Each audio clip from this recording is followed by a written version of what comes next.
मित्रों, भारतीय साइबर सुरक्षा एजेंसी सीईआरटी ने ऑनलाइन ठगी के प्रचलित तरीकों से बचने के लिए आगाह किया है। इसके लिए एक सूची भी जारी की गई है।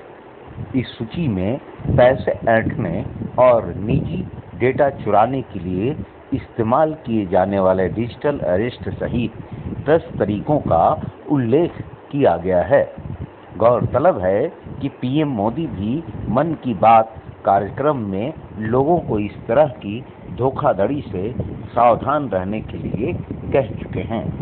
सीईआरटी ने कहा है कि मुख्य रूप से 10 तरीके हैं जिनके जरिए पैसे ऐंठे जाते हैं। डिजिटल गिरफ्तारी: साइबर ठग अधिकारी बनकर पेश आते हैं। पीड़ित को पैसे ट्रांसफर नहीं करने पर गिरफ्तारी का भय दिखाया जाता है। दूसरा है फिशिंग: नकली ईमेल विश्वसनीय संगठनों की नकल करते हैं ताकि जानकारी चोरी हो सके। लॉटरी घोटाले: पीड़ितों को बताया जाता है कि उन्हें पैसे जीते हैं, मगर इसे दावा करने के लिए कुछ पैसे देने होंगे।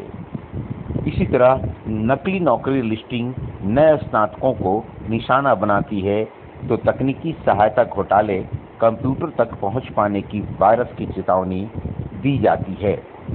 इसी तरह निवेश घोटाले: पूंजी योजनाएं निवेश पर अवास्तविक रिटर्न का वादा करती हैं।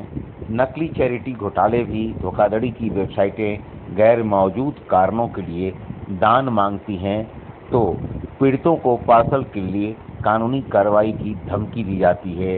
इसी तरह नौवां तरीका ऋण घोटाला है। कम ब्याज वाले ऋण प्रदान किए जाने का लालच दिया जाता है और उसके बदले अग्रिम शुल्क का भुगतान करने के बाद गायब हो जाते हैं।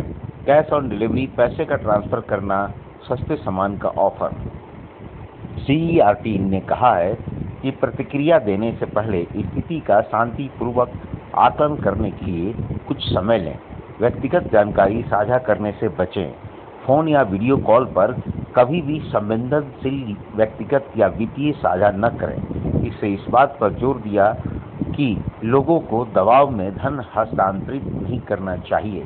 यह दिमाग में रखना चाहिए कि कानून प्रवर्तन एजेंसियां तुरंत पैसा भेजने के लिए कभी दबाव नहीं डालती। तो सीईआरटी के बताए इन तरीकों को बढ़िया से अपने दिमाग में रख लीजिए और अगली बार अगर कोई साइबर क्रिमिनल आपको ठगने की कोशिश करे तो सावधान हो जाइए और बच के रहिए।